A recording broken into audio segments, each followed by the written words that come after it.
बँकेत पैसे आले की कशा गुदगुल्या होतात.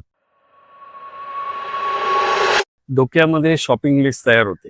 यंग इंडियन्सला असं वाटतं की आपल्याला दरवर्षी फोन अपग्रेड केलाच पाहिजे, कारण मित्राने अपग्रेड केलाय.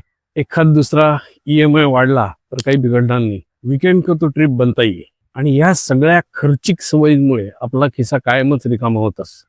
हे खर्च करणं चुकीचं नाहीये, पण त्याचा काहीतरी परिणाम होतो. एक गोष्ट लक्षात घ्या की पैसा दिसला की आपल्या डोक्यात शॉपिंगची यादी तयार होते, इन्व्हेस्टमेंटची यादी तयार होत नाही. पण आयुष्यातले काही मूळ खर्च, उदाहरणार्थ मुलांचं शिक्षण, लग्न, आपली स्वतःची रिटायरमेंट, ह्याचं काय होईल जर आपण सारखेच पैसे अशा गोष्टींमध्ये खर्च करत राहिलो जे लाईफस्टाईल इन्फ्लेशन वाढवत राहतील. अनफॉर्च्युनेटली भारतातील 70% लोकांना हेच माहिती नाही की त्यांना रिटायरमेंट नंतर किती खर्च लागणार आहे, किती पैसा त्यांच्या खिशात हवा आहे. सो वेल्थ क्रिएशनची एक मिस्टेक आहे की आपण खर्चाला प्राधान्य देतो आणि इन्व्हेस्टमेंटला सेकंड प्रायोरिटी देतो. Unfortunately this doesn't work. त्यामुळे आत्ताच शहाणे व्हा आणि अशी सिस्टीम बचवा की you will pay your self first. पहिले तुम्ही गुंतवणूक कराल आणि मग नंतर खर्च कराल.